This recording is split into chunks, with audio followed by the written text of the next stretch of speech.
Hello mga people, mga human being tips and tricks na karon!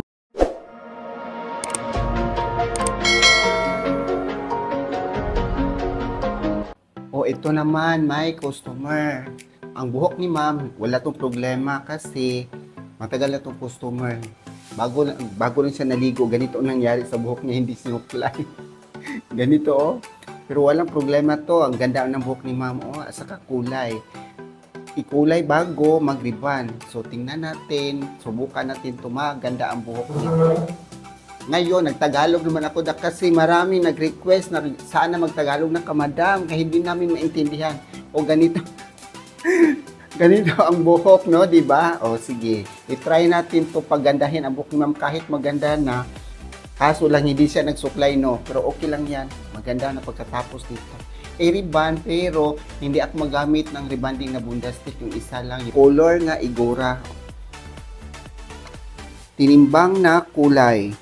Dapat lang ganito. Ay, sorry po. Kung minsan ganun, oh. Diba? Hindi naman masyadong marami ang gawin nating kulay kasi ano lang ang buhok niya, sa roots lang ang kailangan lagyan. Ganito mag-apply ng kulay at ang ginawa ko ngayon is ipantay lang ang kulay niya kasi yung kulay medyo lighter dito sa roots niya, medyo maitim, so lagyan lang ng kulay ng ganito, half inch lang para mag-even ang kulay. Pagkatapos nito mga ilang minuto, 25 minutes, nakulay na yung buhok bago lagyan dito sa ilalim ng kulay para mag-even sila. Ulit-ulitin, balikan ang mag-apply ng kulay para mapantay.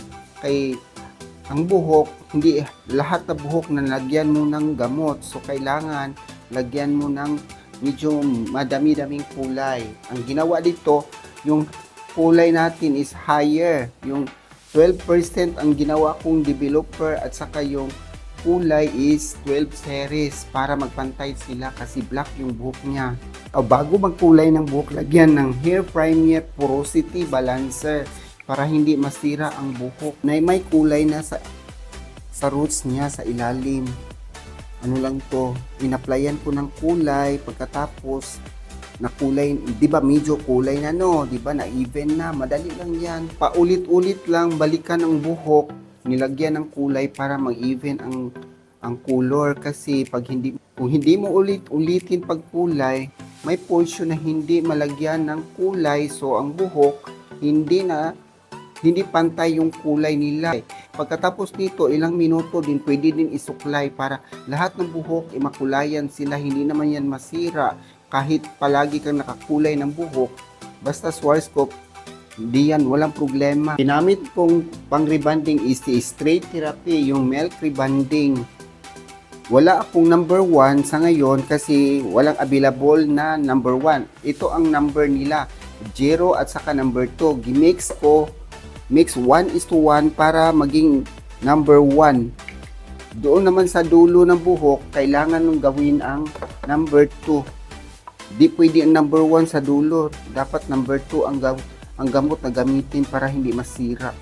Ito na ang buhok niyang kinulayan. O tingnan ninyo, di ba pantay yung kulay niya, di ba maganda na, pero medyo buhag-hag ang buhok. So dapat gawa natin ng rebonding, na milk rebonding para maganda to. Rebonding, naghanap talaga sa milk rebonding, hindi sa bundastic. Maganda kasi yung milk rebonding at saka si bundastic versus na glat at saka bundastic at saka straight therapy. Mas maganda ang straight therapy ang resulta, pero wala na kasi si straight therapy, gi-phase out sa Schwarzkopf company. Yan na, may natira silang ilan lang pirasong pang-rebond. Ito ang ginamit kong rebonding, si straight therapy or milk rebonding. At ito naman si protection balancer o porosity balancer. Para hindi masira ang buhok, lagyan ng ganito, porosity balancer.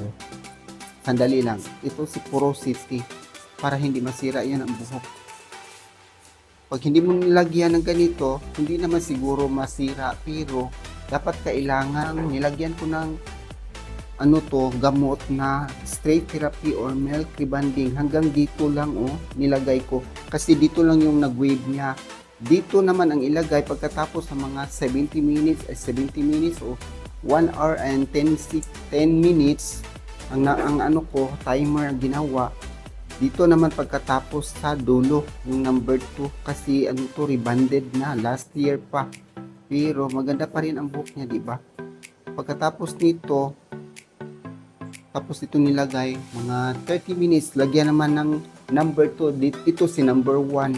Tapos na naglagay ng gamot na rebonding, ganito naman gawin, suklayin para malaman natin kung na straight na siya, kasi pag ma-straight na, malambot na siyang suklayin, parang ganito, oh, tingnan natin, di ba, malambot siya.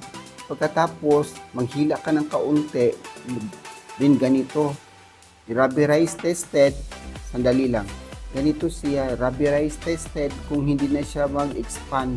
Kung ma-expand yung buhok, parang hindi siya na straight, pero medyo kulang pa kaunti.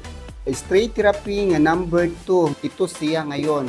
Lagay natin sa dulo ng buhok kasi para na straight na yung dito naman lagyan. Madali lang to, mga 15 minutes o 10 minutes, basta rebonded na buhok para hindi siya masira. Pag matagal yan, medyo mag-brittle din. So kailangan madali kang matapos maglagay ng gamot kasi ano yan, rebonded na. So, bantay-bantay magtrabaho pag nagriban ng buhok kasi malagas yan. Tapos nilagyan ng straight therapy na rebonding, ito na ang resulta niya, pero hindi pa na plansa. Maplansa muna para gumanda to. Ito yung ano niya sa ilalim, oh. Kita ninyo, parang buwaghag pa rin, ganun. Hindi, parang walang nangyari sa buhok, pero yung kulay niya medyo dito nag-dark, pero okay lang yan. Ito, balik naman tayo. Balik sa istorya sa trabaho sa plancha. Ito, magplansa ng buhok, 2 plansa gamitin para ang isa makapenetrate ng init sa plansa. Pagkatapos ihagos dito sa buhok para medyo init yung ginamit mo. Kasi pag walang init, hindi yan mag-straight ang buhok. Kailangan talagang dapat mainit to at super to, heavy duty na plansa. Pag hindi heavy duty, wag, kasi babalik yan, may ano yan dito na portion, hindi yan na straight, lalo na pag plansa. Ang plansa ko ay every 5 months bago yan. Hindi pwedeng matagal yung plansang gamit kasi walang mangyari sa buhok. Yun ang mga customer mo, pabaulit-ulit, pabalik-balik kasi na-back job yung trabaho. So, kailangan trabahoin ng maayos para maganda ang buhok. Katulad nito, oh. Diba? Ang buhok ni ma'am is maganda na. Katapos nitong na plansa, maayos ng tingnan, wala nang wavy. Yan, oh. Diba? Kita ninyo? Maganda, no? Ang plansa kasi, pag ang plansa mo ginamit yung mga original, maganda din ang resulta. Di katulad ng mga plansang medyo barato lang, mura lang. Ito si neutralizer na milk rebonding. Ganito ang gawin sa neutralizer. Ilang gramo to? Siguro mga 120 siguro. Yan.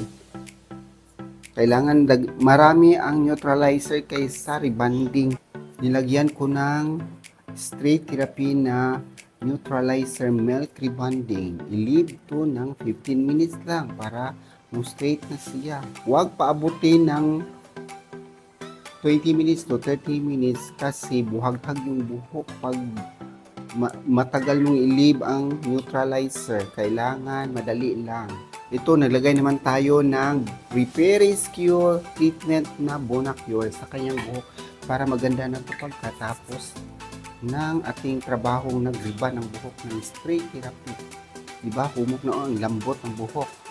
Lalo na pag matapos to, ang super na lambot. Pagkatapos maglagay ng Bonacure, dito naman tayo sa ating magic steamer. 15 minutes lang to para madali. Anak siya.